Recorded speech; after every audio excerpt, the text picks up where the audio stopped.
स्वागत है आपका। वक्तव्य प्रस्तुत कीजिए। अस्मद्गुरुभ्यो नमः। अस्मत् परम गुरुभ्यो नमः। अस्मत् सर्वगुरुभ्यो नमः। श्री राधा कृष्णाभ्यां नमः। श्रीमते रामानुजाय नमः। लंबोदर में परम सुंदर मीकदंतम पीतांबरम त्रिनयनम परमं पवित्रम् दिवाकरनिभोज्वल कान्तिकान्तम् विघ्नेश्वरं सकल विघ्नहरं नमामि। शरीरं स्वरूपं ततो वा कलत्रं यशच्चारुचित्रं धनं मेरुतुल्यम् मनश्चेन लग्नं श्रीगुरुरङ्घ्रिपद्मे ततः किं ततः किं ततः किं ततः किम् नारायणं नमस्कृत्यं नरं चैव नरोत्तमं देवीं सरस्वतीं व्यासं ततो जयमुदीरयेत्। जयतु देवो देवकी नन्दनोऽयम्। जयतु कृष्णो वृषणिवंश प्रदीपः। जयतु मेघश्यामल कोमलांग। जयतु पृथ्वी भारनाशो मुकुंद। बर्हापीडम नटवर वपु कर्णयो कर्णिकारम् विप्रदवासः कनककपिशं वैजयन्ती च मालाम्। रन्ध्राणि वेणोरधर सुदया पूरयन् गोपवृन्दे वृन्दारण्यं स्वपदरमणं प्राविशद्गीतकीर्ति। करारविन्देन पदारविन्दम् मुखारविन्दे विनिवेशयन्तम् वटाय पत्रस्य पुटे शयानम् बालं मुकुन्दं मनसा स्मरामि। रामाय रामभद्राय रामचन्द्राय वेदसे रघुनाथाय नाथाय सीताय पतये नमः। सभी को मेरा जय श्रीमन नारायण। हरे कृष्णा, राधे राधे। नवरात्रि का पावन जो है अवसर चल रहा है, इसके लिए आप सभी को जो है सर्वप्रथम नवरात्रि की बहुत बहुत शुभकामनाएं। माता रानी की कृपा आप पर और आपके परिवार पर सदा बनी रहे। आइए हम कथा में प्रवेश करते हैं।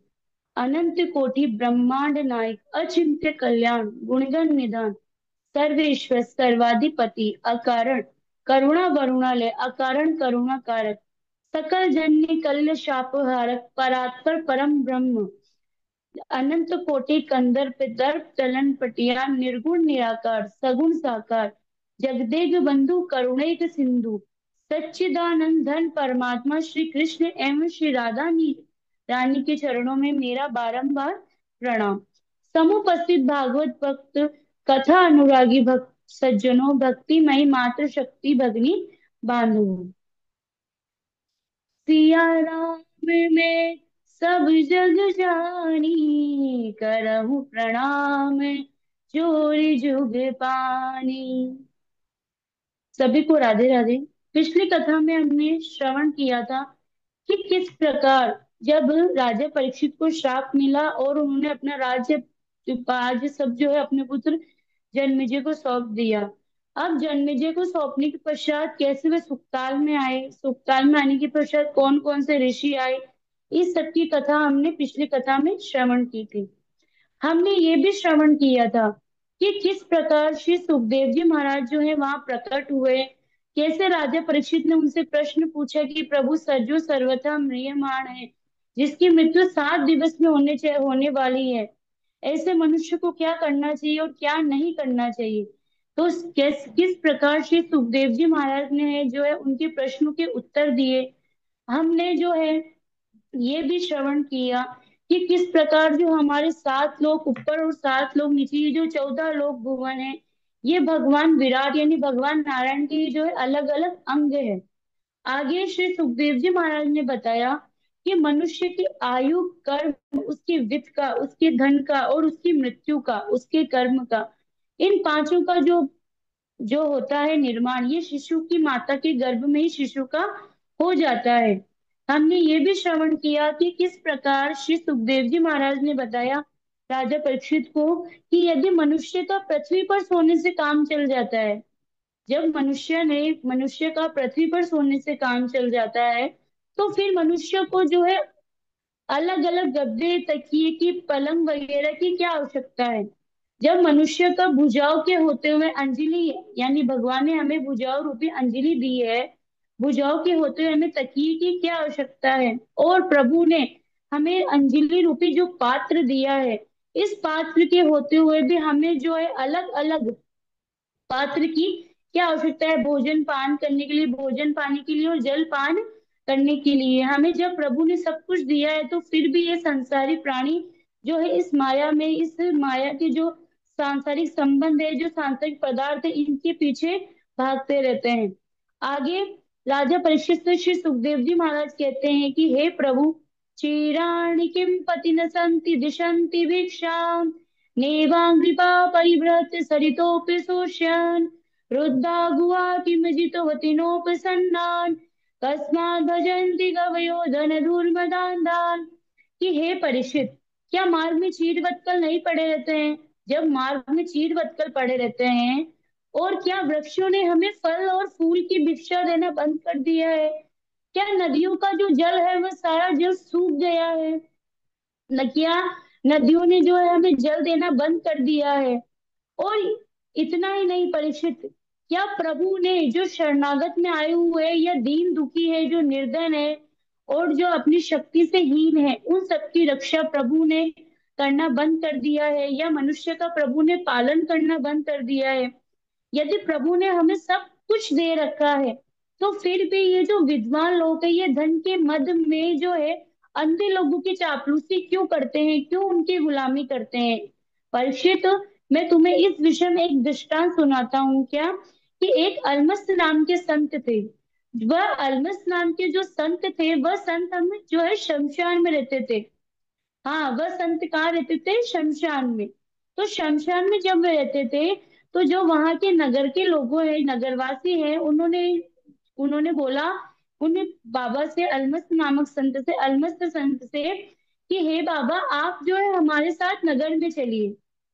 यानी कि आप जो है हमारे साथ नगर में चलिए, हम आपके वहां, हम नगर में आपके लिए छोटी सी कुटिया बना देंगे, आपके खाने पीने और रहने की व्यवस्था कर देंगे, आपके सुख सुविधा की जो भी चीजें आपको चाहिए हम वहां सब उपलब्ध करवा देंगे।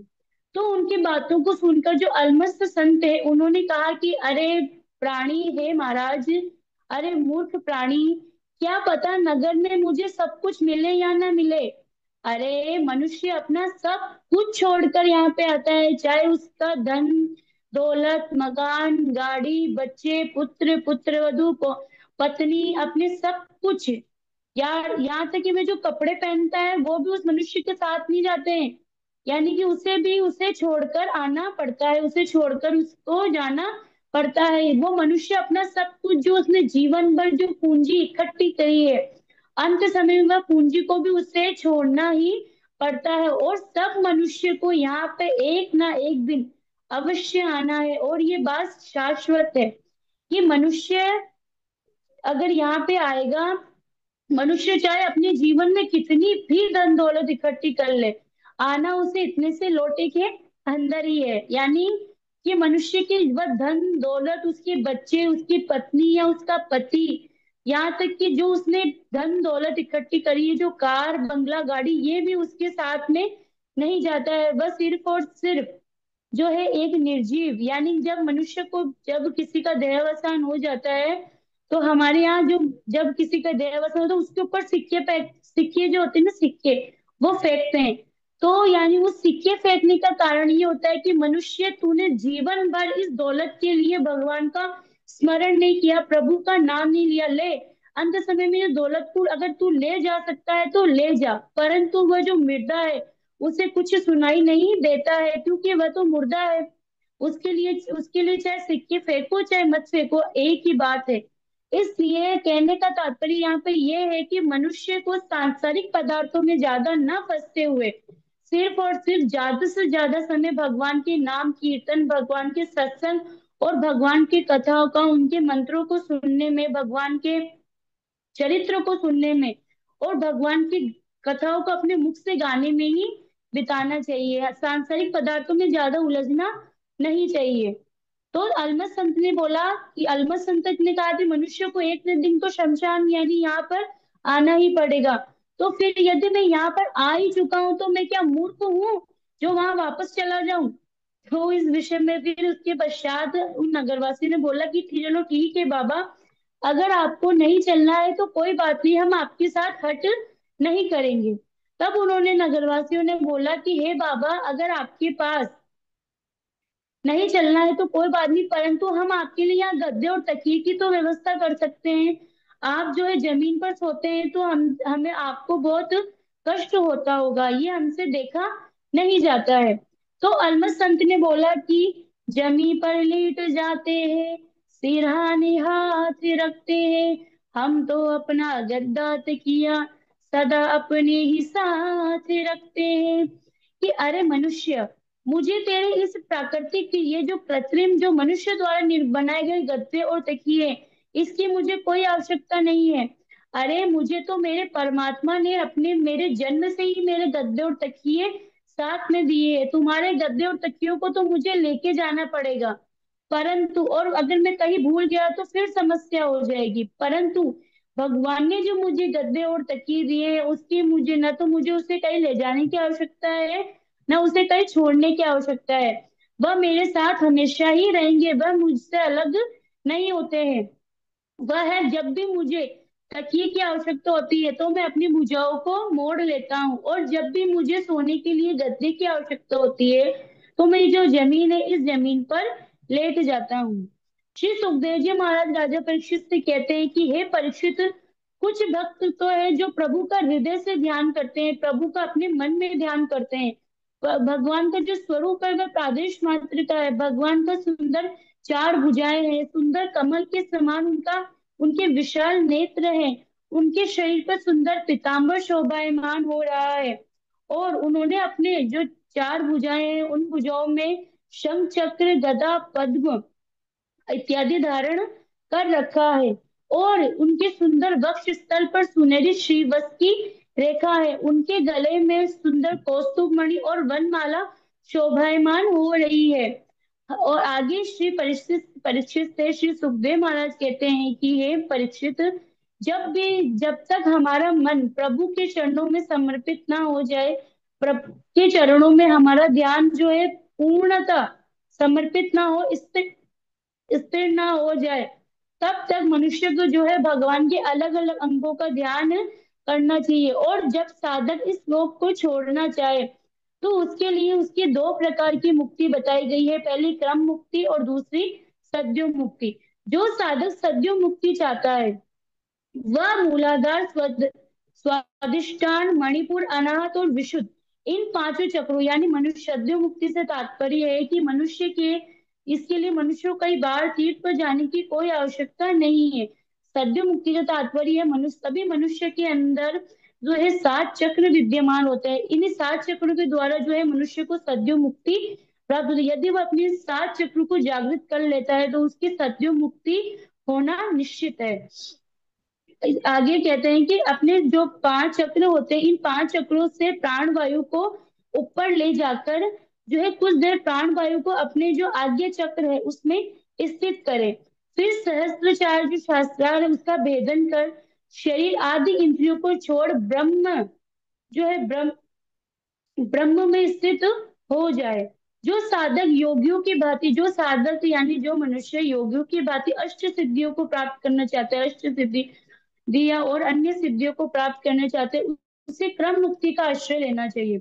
क्रम मुक्ति का आश्रय लेना चाहिए चाहिए पहले, सबसे पहले अपने मन और इंद्रियों के साथ शरीर से बाहर निकले। बाहर निकलने के पश्चात वह साधक जो है सीधा अग्निलोक में जो है अग्निलोक में पहुंच जाता है। अग्निलोक में पहुंचने के पश्चात उस मनुष्य के जो उस साधक के जितने भी जो मल बचे कुचे मल होते हैं वह जलकर नष्ट हो जाते हैं। नष्ट होने के पश्चात वह उस जो है अग्निलोक से शीशा शिशुमार चक्र में ज्योतिर्मय शिशुमार चक्र में पहुंचता है। शिशुमार चक्र से वह सीधा महर लोक में पहुंचता है और वह महर लोक में तब तक रहता है जब तक प्रलय की स्थिति ना हो। प्रलय की जब स्थिति होती है तो उस समय जब शेषनाग के मुख से जो अग्नि ज्वाला निकलती है, वह समस्त जो नीचे के लोक है उन लोगों को, अग्नि के नीचे के जो लोक है उन लोगों को जलाने लगती है। तो वह साधक महर लोक को छोड़कर सत्यलोक ब्रह्मलोक में चला जाता है। वह उस ब्रह्मलोक में पहुंचने के पश्चात उस साधक को जो है वहां पर किसी प्रकार का द्वेष, अशांति, उद्वेग, बुढ़ापा और मृत्यु, अशांति इत्यादि कुछ भी लेश मात्र भी दिखाई नहीं देती है। वह साधक वहां से अज्ञानी जो प्राणी पृथ्वीवासी है उनको संसार के काम धंधों में फंसा हुआ देखता है तो उन पर उसे बहुत दया आती है और उन पर कृपा करने के लिए वह पृथ्वी में पुनः जन्म ग्रहण करता है और अपने साथ मतलब उनका भला तो करता ही है, यानी उनके तो लिए वह कल्याण करता ही है, परंतु उनका कल्याण करने के साथ साथ वह स्वयं का कल्याण कर भी भगवान को प्राप्त कर लेता है। इस प्रकार सद्य मुक्ति और क्रम मुक्ति से हम समझते हैं कि किस प्रकार मनुष्य को सद्य मुक्ति और क्रम मुक्ति की प्राप्ति होती है। अब राजा परीक्षित कहते हैं कि हे परीक्षित से श्री सुखदेव महाराज कहते हैं कि हे परीक्षित, यदि सांसारिक वस्तु में यदि मनुष्य को सांसारिक वस्तुओं की भी कामना हो तो उसे जो है वैदिक अनुष्ठानों का ही प्रयोग करना चाहिए, वैदिक अनुष्ठानों का ही आचमन करना चाहिए, उन्हीं का ही आश्रय लेना चाहिए। भूत प्रेत तंत्र मंत्र इत्यादि में अंधविश्वास में बिल्कुल भी नहीं फंसना चाहिए, क्योंकि ये सब जो है नश्वर है। सत्य तो केवल परमात्मा ही है, यानी वैदिक अनुष्ठानों के द्वारा ही हम जो है अपनी कामना को प्राप्त कर सकते हैं। यदि हम इस भूत प्रेत तंत्र यंत्र में पढ़ेंगे तो इससे सिर्फ और सिर्फ हमारे शरीर की और धन की हानि ही होगी। राजा परीक्षित से श्री सुखदेव महाराज कहते हैं कि हे परीक्षित, यदि किसी मनुष्य को ब्रह्म तेज की कामना है तो उसके लिए उसे बृहस्पति की उपासना करनी चाहिए। यदि किसी मनुष्य को संतान की कामना है, संतान की कामना के लिए उसे प्रजापतियों की उपासना करनी चाहिए। तेज के लिए अग्नि की, धन के लिए जो है अष्ट वसुओं की, स्वर्ग की प्राप्ति के लिए स्वर्ग की इच्छा से देवताओं की, आयु की वृद्धि के लिए अश्विनी कुमारों की, और रूप के लिए गंधर्वों की, और यश के लिए भगवान यज्ञ नारायण की, विद्या के लिए भगवान शंकर की, और पति पत्नी में प्रेम बना रहे, सामंजस्य बना रहे, इसके लिए माता पार्वती और भगवान शिव की उपासना करनी चाहिए। श्री सुखदेव जी महाराज कहते हैं कि हे परीक्षित, अकाम सर्व कामो वा मोक्ष काम उदारदी दिवेण भक्ति योगेन यजेत पुरुषम परम। कि हे परीक्षित, चाहे मनुष्य की कोई कामना ना हो, चाहे कोई कामना हो, चाहे मनुष्य की सब समस्त कामनाएं हो या समस्त कामनाएं ना हो, या प्रभु को प्राप्त करना हो, इन सभी के लिए तीव्र भक्ति से हमें सिर्फ और सिर्फ भगवान श्री कृष्ण की ही उपासना करनी चाहिए। आगे श्री सुखदेव जी महाराज कहते हैं कि हे परीक्षित, श्विड़वराहोष्ट करे संस्तुत पुरुष पशु न यत् कर्ण पथोपेतो जातु नाम गदाग्रज। कि हे परीक्षित, जिसने कभी भी अपने जीवन में भगवान की कथाओं का न तो श्रवण किया, न भगवान की कथाओं का अपने मुख से वर्णन किया, न उस भगवान की भक्ति उसके हृदय में आई, उसके जीवन में आई, तो वह मनुष्य जो है साक्षात फूकर सूकर ऊंट व गधे के समान है। इन श्लोकों को जो हमारे तुलसीदास बाबा है उन्होंने अपने रामचरित की जो बालकांड की चौपाइयां है उसमें बताया है कि जिन हरि कथा सुनी नाही काना, श्रवण रंध्र आई भवन समान, जो नहीं करही राम गुण गाना, जिय सुधा दूर जिय समाना, तेसिर काटो तुम बड़ी समतूला, जेना नमत हरि गुरु पद मूला, नहीं नहीं संत दरस नहीं देखा, लोचन मोर पंख कर लेखा, जिन हरि भगति हृदय नहीं आनी, जीवत शबस मान दे प्राणी, कुलिश कठोर निठुर सोई छाती, सुन हरि चरित नाजे हर साथी। अर्थात जिन हरि कथा सुनी नहीं काना, श्रवण रंध्र अहि भवन समाना, यानी कि जिस मनुष्य ने अपने संपूर्ण जीवन में कभी भी भगवान की कथाओं का श्रवण नहीं किया, उस मनुष्य के जो कान है वह सांप के बिल के समान है। जिस मनुष्य ने जो है अपने मुखमंडल से अपनी वाणी से कभी भी अपनी वाणी से कभी भी भगवान श्री हरि की, भगवान नारायण की या परम पिता परमेश्वर भगवान श्री कृष्ण की जो है उनके गुणों के चरित्र का वर्णन नहीं किया, उनकी जीभ जो है मेंढक की जीभ के समान है, जो सदा बकवास और टर टर करने के लिए ही होती है, जिनका सिर संत भगवंत और महंत ऋषिगण के आगे नतमस्तक नहीं होता है, नहीं झुकता है, बस वह मनुष्य सिर्फ और सिर्फ कड़वी तुंबरी के समान है। तुंबरी अर्थात लौकी, कड़वी जो लौकी होती है उसके समान है, जो उस लौकी का ना तो खाया जा सकता है ना ही उसे फेंका जा सकता है। अर्थात जिन्होंने अपने नेत्रों से कभी भी भगवान श्री हरि का दर्शन नहीं किया है, भगवान के तीर्थों का, भगवान के संत गणों का जिन्होंने दर्शन नहीं किया है, उस मनुष्य की जो नेत्र है, वह जो नेत्र है वह मोर के पंख में बनी हुई उस नेत्र के समान होते हैं, कि जिस उसमें दृष्टि होते हुए भी दृष्टि नहीं होती, यानी वह दृष्टिहीन होते हैं। जिसके जीवन में भगवान की भक्ति का प्रादुर्भाव नहीं, सबसे महत्वपूर्ण, यानी कि जिसके जीवन में, जिस मनुष्य के जीवन में भगवान की भक्ति ही नहीं है, तो वह मनुष्य जो है जीते जी मुर्दे के समान। बताइए महाराज, वह जीते जी मुर्दे के समान बताया गया है, तुलसीदास बाबा ने उसे जीते जी मुर्दे के समान बताया कि जिसके जीवन में प्रभु की भक्ति नहीं है, जो प्रभु को, जो नास्तिक है, वह जीते जी मुर्दे के समान है। और जिसका हृदय भगवान के सुंदर चरित्र को सुनकर हर्षित नहीं होता, और जिसके नेत्र से भगवान के लिए विरह के अश्रु ना निकलते हो, उस मनुष्य का जो हृदय है वह हृदय ना होकर पत्थर के समान कठोर है, यानी वह हृदय नहीं पत्थर है, पत्थर।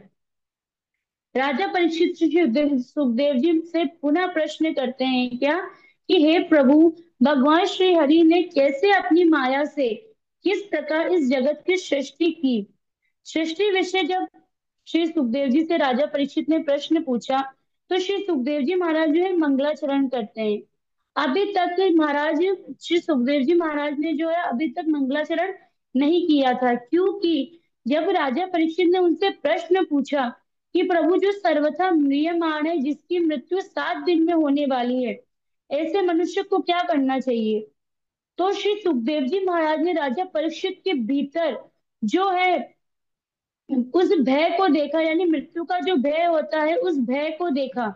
तो जो सुखदेव महाराज है वह सर्वप्रथम जो राजा परीक्षित है उसके उनके मन से उस मृत्यु का जो भय, उस भय को दूर करना चाहते थे। तत्पश्चात वह भगवान की जो कथा है श्रीमद् भागवत, वह उन्हें श्रवण करवाना चाहते थे। जैसे एक कुशल डॉक्टर जो होता है, वह सबसे पहले जो है रोगी के रोग का निदान करता है, फिर उसके बाद जो वह बाकी की फॉर्मेलिटीज होती है उन्हें वह संपूर्ण करता है, अदा करता है। तथा जब तक राजा परीक्षित के मन में, जैसे सुखदेव जी महाराज ने राजा परीक्षित के मन से जो है मृत्यु के भय को समाप्त किया, उन्हें अभय दान प्रदान किया।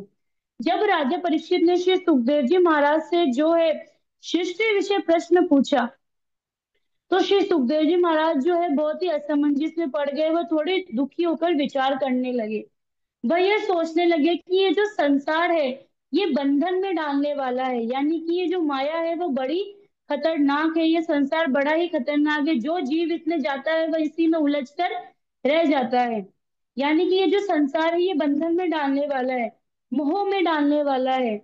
कहीं इसका वर्णन करते करते मैं इसमें फंस ना जाऊं, इसमें मेरा हृदय अटक ना जाए। तो इसलिए मुझे जो है, इसलिए मुझे सबसे पहले भगवान श्री हरि का संकीर्तन, उनका नाम, उनके स्मरण करना होगा। उसके पश्चात जो है मैं अगर संसार में प्रवेश करूंगा तब भी ये जो माया है, भगवान श्री हरि की जो माया है, ये मेरे स्पर्श नहीं कर पाएगी। जैसे यदि किसी को कटहल काटना हो, तो उसे कटहल काटने से पहले जो, यदि हम किसी, जो छुरी होती है, जो कटहल काटने की जो छुरी है, चाकू होता है, तो उसपे सबसे पहले जो तेल का लेपन होता है वह लेपन किया जाता है। लेपन करने के पश्चात जो वह कटहल की काट होती है, वह उस छुरी से चिपकती नहीं है और कटहल आसानी से कट जाता है। यहाँ सुखदेव जी महाराज हमें ये संदेश देना चाहते हैं कि ये जो कटहल है, ये जो कटहल है ये तो संसार है। यानी कटहल की तुलना तो यानी कटहल जो है वह तो संसार है, और ये जो छुरी है ये हम है, और जो उस पर तेल का लेपन किया जाता है वह परमात्मा है। यानी कि हम यदि परमात्मा रूपी तेल को अपनी छुरी पर लगाएंगे, अपने शरीर पर परमात्मा का निरंतर हम ध्यान करेंगे, तो ये कटल रूपी जो संसार है, इस संसार से हम आसानी से कटकर, आसानी से जो है भव सागर से हम पार हो सकते हैं। उसके लिए हमें जो है भगवान की कथाओं का, भगवान के चिंतन में निरंतर हमें जो है ध्यान करना होगा। प्रभु की कीर्तन का जो है हमें स्मरण करते रहना होगा, प्रभु का कीर्तन करना होगा, उनकी कथाओं का गान करना होगा, उनकी कथाओं का श्रवण करना होगा। तो इस प्रकार से सुखदेव जी महाराज जो है उस संसार में या प्रवेश करने से पहले जो है वह भगवान श्री हरि की जो है सानिध्य प्राप्त करते हैं, और उसके पश्चात जो है वह सुखदेव जी महाराज मंगलाचरण करते हैं। आप कैसे श्री सुखदेव जी महाराज मंगलाचरण करते हैं और उन्होंने जो है किस प्रकार राजा परीक्षित को जो है श्रीमद् भागवत का जो है श्रवण करवाया, इस कथा को हम अगली कथा में श्रवण करेंगे। अब मैं अपनी वाणी को यही विराम देती हूँ और अपनी इस जो वक्तव्य है उसे भगवान श्री श्री कृष्ण और गुरुदेव के चरणों में समर्पित करती हूँ। बोलिए श्री कृष्णचंद्र भगवान की जय, श्री राधा रानी सरकार की जय, श्री सुखदेव महाराज की जय, श्रीमद् भागवत महापुराण की जय। जय जय श्री राधे, जय जय श्री राधे, जय जय श्री राधे। बहुत सुंदर, बहुत बढ़िया हर्षिता जी। ठाकुर जी कृपा राधे बनी राधे। रहे। ठाकुर जी कृपा बनी रहे। बड़े भाव के साथ आपने पूरा वक्तव्य किया है। बहुत अच्छा। हम्म। अच्छी कथनी थी शैली, मतलब कहीं पर कोई त्रुटियां नहीं ज़्यादा जो है, तो धीरे धीरे बढ़िया हो गया है और अच्छा होता जाएगा। धन्यवाद गुरु जी।